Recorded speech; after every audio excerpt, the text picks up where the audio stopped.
Hey everybody, Crypto Mentor 99. I have Stephen Kendall with me. And Stephen, it's been a long time, and thanks for coming on the channel. Appreciate it. Hey, you're very welcome. You're very welcome. Obviously, I'm going to be calling you John. So I first came across some of your videos. I think, if I remember rightly, you did 3 videos when you put a sticker on your car. And I watched all 3 videos, and each one of those videos, I listened to every word that you said. So obviously, I've been a big fan of what you've been up to these last few months. So it's been a pleasure get to know you, and of course, it's No, been yeah. great to come onto your show. So thanks for inviting me. Yeah, well when Ben said, "Hey, you and Stephen should do a video," I'm like, "Hot diggity dog, let's go." So let's kind of start slow and then we'll kind of gain some altitude, Stephen. So for the people that may know you from Twitter or just from the Steemit community or the DigiBuy community, or maybe those that don't know you, how did you get interested or how did you start to warm up to the crypto space? And then how did you get involved, unquote, with a Digibyte? Okay, very easily. About 2013, about 5 years ago, I came across, as we all did probably in the first instance with cryptocurrency, I came across Bitcoin. And it wasn't the actual Bitcoin that I was interested in, it was the technology that I suddenly realized that if you took the technology, the blockchain technology, the distributed ledger technology, out of Bitcoin and applied it across multiple industries. And one of the industries that I was interested in was the financial market and the derivatives market. And I suddenly thought that if you applied the blockchain technology across the derivatives market, then of course you're talking of a completely a massive game changer. And because it was created, the Bitcoin protocol was created in 2008, after the 2008 financial crisis, I suddenly realized that if you took that application or that technology and re-engineered the financial market, you're talking of a game changer of epic proportion. Well, of course, in 2014, I started to talk to people and explain to people that this blockchain and this distributed ledger technology, if I was right in saying what I thought was going to happen, well, of course, people actually in 2014, 2015 looked at it and fell into 2 categories. And basically, they fell into the 2 categories. One, they thought I was completely mental, and to even consider taking the blockchain and applying it across all industries, was just bizarre and crazy to even consider it. And then, of course, the ones who knew what I was talking about, they said, well, if, and it was an if in 2014, 2015, if I was right, well, most people said, well, this is going to change everything. And they said, well, what do you think? And I said, I'm going to say I'm right.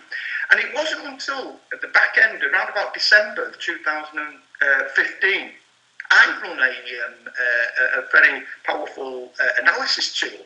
And I picked up on the 15th of December a buy alert for Bitcoin.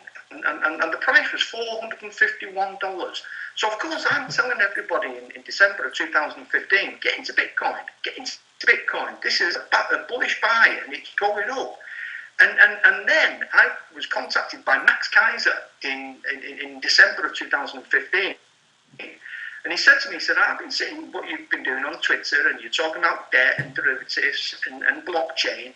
We want to get into our studio. So I went down in January of 2016, sat down with Max, had an interview down in London, explained to Max, and I used a derivatives model, which obviously I built, the day before, and I explained that really, if this was right, if it was right, and again, it's still up for debate in 2016, well, this is going to change everything.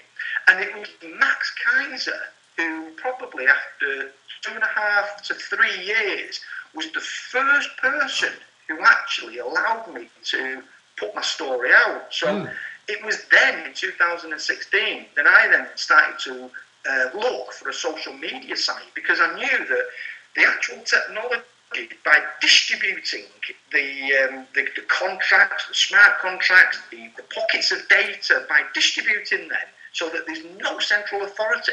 If you then created a social media site, it'd be phenomenal. And then, of course, in August of 2016, I came across the Steam site and the Steam blockchain, and I knew straight away. And I just said to people, "This is it. This is going to be the start of a complete game changer when it comes to the way people interact on the internet." Because, of course, at that point, I was saying to people that the internet was broken, and the way that you've got these centralized authorities controlling all the data. So then, of course, in 2016, August 2016, I started to use Steam, and I started to blog. And then I was fascinated by, not the technology, because the technology at this point now is a given. Yeah. Everybody knows the blockchain. The actual technology and the distributed ledger is really a proven battleground technology. The part that I was fascinated by was the community side of it. So, of course, that's how I got into it. So my story, really, as far as the cryptocurrency and blockchain, goes back to 2013. So it's been a great 5 years, and we haven't even scratched the surface. And then, no, that's awesome. And then how did you find Digibyte, or did Digibyte find you, Stephen? How did that happen? Well, that is a great story, and it's a story that I am just going to have so much pleasure in telling over the next few years. How it came about, there's a girl, or a lady that I've known for a few years called Stefani, and Stefani has a show down in London, and she obviously talks about investments, financial fox. Absolutely superb. She's so clever. She's very, very on the ball. And she contacted me last December 2017, and she said, "I want to have you on my show. I want to talk to you about this Steam and Steemit and blockchain." So I went down in January of this year, so that was 11 months ago, and we had an interview. We talked about Steemit, and then, of course, she invited me down another 2 or 3 times. And then it was around about 3 months ago. She said, "I want to ask you, in the interview of a coin for my investors that I thought was the most undervalued." And of course, I said to Stefani, I said, "Well, I've got to be very careful that I don't want to be seen to be promoting a particular coin." She said, "Well, can you at least give my investors one coin?" So I said, "Okay." So in the interview, towards the end, she said, "Name one coin for my investors that you believe is undervalued." And I just said, "Digibyte." And she said, "Why?" And I said, "Well, because it was the fastest. It was one of the most secure and one of the most fastest blockchains." And I explained a little bit about the Digibyte blockchain. And on the way home, I then got on the train, and I just put out on Twitter. It was as simple as this. I put out on Twitter, been down to London, had a great interview. I'd like to say thank you to Stefani for a great host of the interview. I was asked by Stefani to name one coin that's undervalued, and I said Digibyte. And that's all I said. It was a tweet. It was a tweet. By the time I got back to Manchester, which was about a 2-hour journey, this thing had gone, viral on Twitter. And I arrived back in Manchester. Steph rings me, and she said, "Have you seen your tweet?" And I said, "Yeah." And I think it had something like, 80 retweets, 100 so likes. And she said, "Is this a one-off?" And I said, "I don't know. I think it could be the start of something, but I wasn't sure." So I said, "We're going to have to do it again." So we did it again. Went down a few weeks later, and I said, "This time I'll take some banners down, and I'll say that we're going to put together a meetup." Well, you can imagine, we did a video. We said we were going to put a meetup together, and from then onwards, John, well, it's just been fantastic. So my sort of introductory into the Digibank community was probably that interview that I had with Steph. So, it's been phenomenal. I mean, it really has been an absolute brilliant ride these last few months. Wow. Okay, so that's awesome. So during the pre-interview, we talked a little bit about the meetup in London that you hosted 3 weeks ago. So again, you're an easy guy to interview. Why don't you talk about the London meetup, what your expectations were, if they were met or exceeded, and then jump into the Amsterdam meetup in April, if that's okay. Perfect, absolutely perfect. When I got back after me and Steph did a video talking about possible meetup, I then reached out to the DigiByte awareness team, and I wanted to start to get to know these guys. And the first guy I contacted was Dean. So I contacted Dean and I said, do you fancy a chat? And he said, yeah. So we arranged to have a chat on a Saturday morning. And I just said to Dean, I said, do you fancy meeting up for a drink, a beer and a pizza down in London? And he said, perfect. I said, let's meet up, me and you, let's see if we can get a couple of guys together. We'll have a chat about, the DigiByte awareness team. We'll talk about DigiByte and we'll see how many people we can get. And he said, well, how many do you think we'll get? And I said, Dean, if we can get 6, if we can get 6 or if we get 10, that would be perfect. So, of course, we started off and it then kind of escalated, and it then wasn't a beer and a pizza. It was then becoming more of a formal meetup. So I contacted Steph, and Steph said, well, why don't we reach out and see whether or not we can get Jad to come over?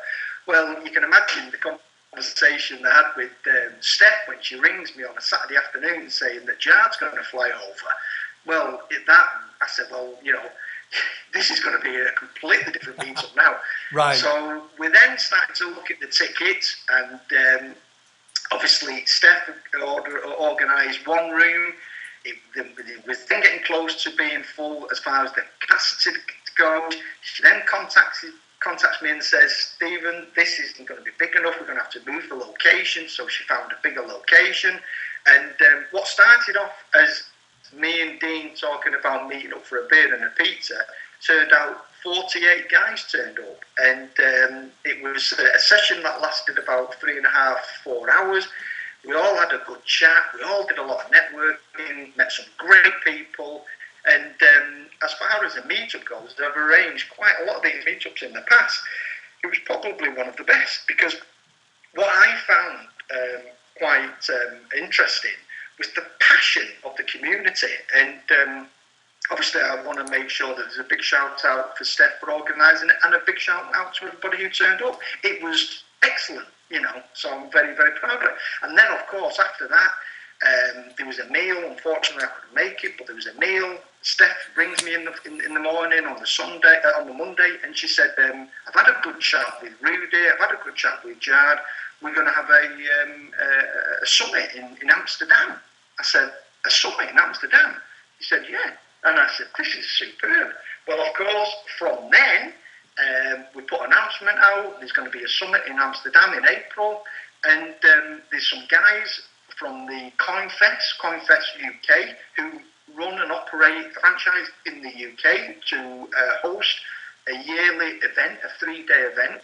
I know these guys, I've met them a few years ago, and they contacted me and they said, we've seen what you've done on DigiByte.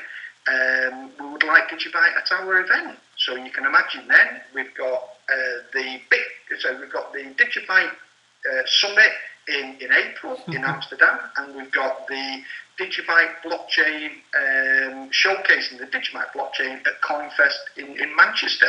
So it's now starting to come in. All the things that I thought was going to happen is now starting to happen, and it's just phenomenal. It really is. It really is. So it's kind of like, I'm just thinking back to what you said about 10 or 15 minutes ago. Once you kind of started on this journey, you probably had no idea that your Bitcoin experience would lead, well, obviously, to DigiByte. And now it sounds like there's a lot. just from my little version across the United States, it seems like there's a lot of momentum in and around London, specifically with Digibike, that you and others are spearheading. That it's just kind of like a tornado. It's just kind of really taking off. Yeah, yeah. One of the things that I learned when I was involved, when I first got involved with Steemit, the blogging site, obviously is the application to the Steam blockchain. But when I was involved with the Steam community, it didn't take me long. It took me around about 4 to 5 months, and I suddenly realised these decentralised communities, because of by nature the way they're actually built, there's no central authority. So there's no central authority to tell you what to do. And one of the things that, because obviously I've got 30 years experience in business and business development, one of the things that I suddenly realised was that you had to start with some form of a marketing. So I set up in the UK a team of guys to start marketing and promoting the Steam blockchain. That then went worldwide and has become probably one of the most successful promotional campaigns on the Steam blockchain, Promo Steam. And there's a great bunch of guys working all over the world. I think the last count, I think there was about 2,500 people worldwide running Promo Steam. And it was fully decentralised, nobody owns it, everybody did their own little bit, t-shirts, flyers, going out, talking to people. And of course, because Promo Steam was so successful and is running now effectively indefinitely across the Steam blockchain, I thought, well, why don't we try and create exactly the same thing but on the DigiByte? So I created Promo DigiByte on the Steam blockchain. Now, Promo DigiByte is effectively just leveraging the Promo Steam methodology. And what I have been fascinated by is when I created Promo Steam, which obviously was in the UK, which then branched out Promo Steam worldwide, I'm now starting to see the green shoots of Promo DigiByte worldwide, where the DigiByte awareness team are actually educating people and saying, talk to exchanges, get a t-shirt, put a sticker on your card, get out there, talk to people, and whether you call it Promo DigiByte or DigiByte promotion or DigiByte awareness, it doesn't really matter what you call it, as long as people are out there doing it. And I think what actually is going to happen, and we saw it with Promo UK and Promo Steam, I think what's going to happen is people will see what we've done in the UK and they'll say, well, we can do that. Well, that was the whole idea of the London meetup, is to actually have a group of people, film it, talk to people, network, tell people how wonderful it was, and then suddenly you might find that there's a meetup in Madrid or in Paris or in America or Venezuela, and really the London meetup was just purely to show people that this is what you can do. And I think that the summit in April will be, the timing will be perfect, because by April of next year there'll be other people talking about meetups, and then of course I would like to possibly do maybe a presentation in Amsterdam, and really try and explain to people that it's all about just going out and basically just talking to people about it, doing videos like this, sharing, put it on LinkedIn, put it on Twitter, put it on Facebook, put it wherever you can, and getting the message out. So I've got great expectations, and it can't be stressed enough that it's pure because of the community. The passion of the DigiByte community is phenomenal, absolutely phenomenal. So let's zero in a little bit more, drill down a little bit on this meetup in Amsterdam. So you said the meetup in London was about 48 people. Do you know, or would you have any guess at this point? And we'll be doing some more videos on it, but like, are you guys expecting maybe 75, 100? Does someone need a ticket? How do they get a ticket? All Yeah. that, kind of the logistics, Stephen. Okay. Okay. Now the Digibyte Summit in Amsterdam is being organised by Cassiopeia Services. So Steph, who runs Cassiopeia and owns Cassiopeia Services, has took it on to organise the event in partnership with the Digibyte Awareness team.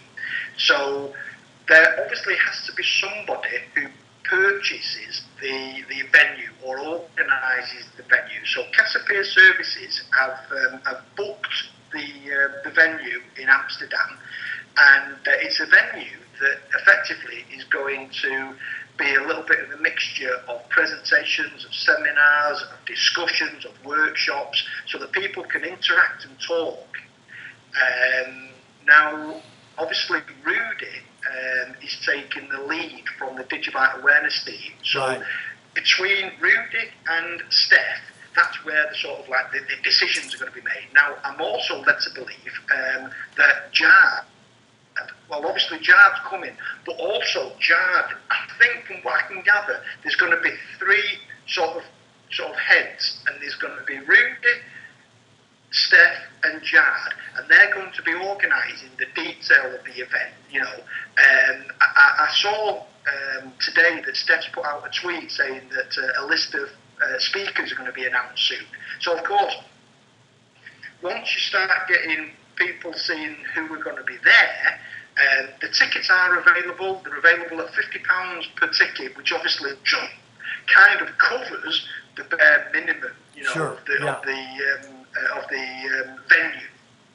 So of course, all that side is being covered by Cassiopeia Services, and then what I would like to then see as the itinerary and the agenda starts being built up. I would then like to see mini presentations. I would like to see the Digibyte Awareness team do a small presentation, and applications they're going to be stitching back to the blockchain. I would like to maybe talk about global trade and how the future of global trade. If we can get the Digibyte blockchain involved in that, and health services. So the Digibyte blockchain summit is really going to be one of those summits where all these ideas are going to be talked about, applications, where we are, and really that will then open up people's mind as to the potential and the future of it. So, if you keep an eye on Cassiopeia Services and Digibyte Awareness team, that's where all the information is going to be, released from. Okay. And why don't we end on this? The pre-interview you talked about, and I'm not just saying this, but you made a lot of really solid points. Talk to our viewers about, the older people and the younger people, the pluses and the minuses, and, coming together to form like one team, for lack of a better word, please. Yeah, absolutely. One of the things that I've always been very conscious about over the last, probably the last 3 to 4 years, when I suddenly realised what the potential of the blockchain and distributed ledger was going to be, I then started to look for communities, to start talking to communities. And about 3 years ago, just prior to getting involved with Steemit and the Steem blockchain, I suddenly realised earlier on that you had two groups of people. And the groups of people that I would like to sort of categorise them are the younger generation, the ones who are, maybe pre-30, in the 20s, in the 30s, yeah? And then the older generation who have got the experience and a little bit maybe more mature and an experience, development, and maybe even people pre the internet, really. And I've had 30 years experience in business and business developments and built up multiple businesses, sold a very successful company, a multi-million-pound construction company in 2008. And at that time I had about 120 guys working for me. So I know what it's like to have a team of people of all ages, you know, and one of the things that I wanted to make sure that came across, John, and we talked about it, was I would like to try and encourage in the Digibike community that you will get the younger generation who are so smart and so clever technically, that these guys will just, these are the ones that are going to be technically pushing it forward. But then you'll get the people, you know, who are maybe of the older generation, who are a little bit, maybe a little bit more mature, who've got the experience of 30 years. And really, it's this older generation that can sort of like work with the younger generation and educate them and say, you know, you guys are doing an amazing job. However, from experience, I think this could happen or this could happen. And one of the things that I know I've stressed it enough across other mediums and other discussions and interviews, is I like to encourage the younger generation to be absolutely creative. You know, you guys go out and be creative. But one of the things that I'm very conscious about is they all expect it to happen today or tomorrow. And if there's no immediate results in front of them, they think it doesn't work. Where with myself, I would like to say, well, let's give ourselves a year. Let's give ourselves 3 years. Let's give ourselves 7 years. Well, you talk to somebody in their 20s and say, okay, well, what's your plan for the next 7 years? You know, most of them don't know what they're doing in 7 days, let alone 7 years. So what I'm hoping to do in the Digibike community is try and encourage this sort of awareness that the older generation, they might not be technical, but what they do have is tremendous amount of experience to share on the business side of it and the commercial side of it, and you know, the way that things, you know, will most likely go on. Because if you talk to somebody who is highly technical, most often than not, they've got absolutely no commercial sense.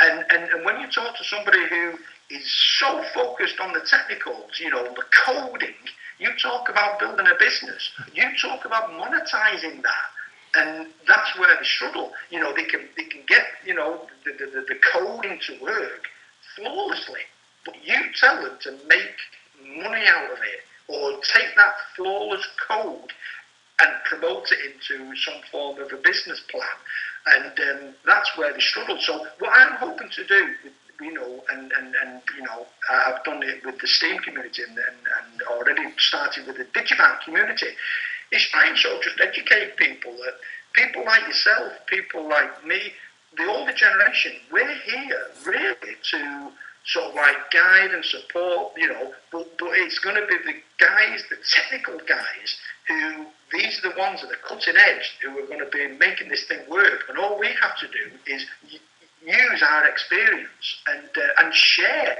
and I'd like to encourage that. And I remember watching one of your videos, John, and I think you said earlier on as well that you might not have, you know, a great deal of technical experience to bring to the party, but one thing's for sure, it's becoming very clear, is that what you can bring to the party is the maturity side of it, you know, the age side of it, the you know, the experience. And once people start realising that we all have sort of, you know, our own pockets of expertise, Yeah. once you start spreading this out, it's going to be very, you know, I'm really excited about the future of Digibike, and it's purely because of the mentality of the people who are getting involved in it. It's phenomenal. It's phenomenal.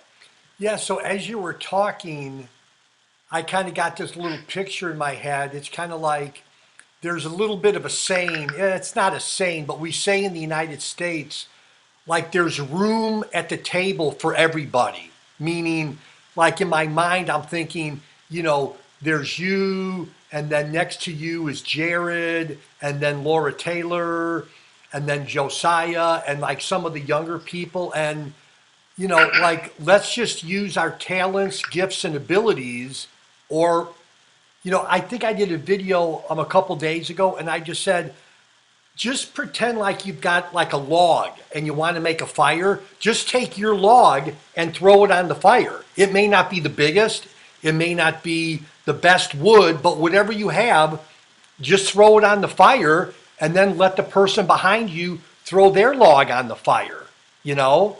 That's right. So, well, listen, I really enjoyed speaking to you. Is there any, maybe like I'll give you, when I do an interview, I always let the person I'm interviewing have the last word, the last minute or two. Is there anything, Stephen, that you just want to kind of get out there before we end the interview this evening on whatever subject? Yeah, absolutely. I would like to say a massive thank you to Jar Tate. One of the things that people obviously have asked me, why am I involved in DigiBuy? Why DigiBuy? Out of all the coins, well, it's the community that has been the main driver. But really, it's Jar Tate. It's the way the guy actually comes across. He is probably one of the nicest guys that I've met in a long time. So I just want to say a massive big thank you to Jar Tate for giving us all this golden opportunity. And I know for sure that with his support and the way that he actually portrays him as a person, I can't thank the guy enough. So I would like to say obviously a big thank you and a big shout out to the community, but at the top of it I want to say a huge thank you to Jar Tate. Stephen Kendal, thanks so much for coming on. We'll do it again for sure, okay?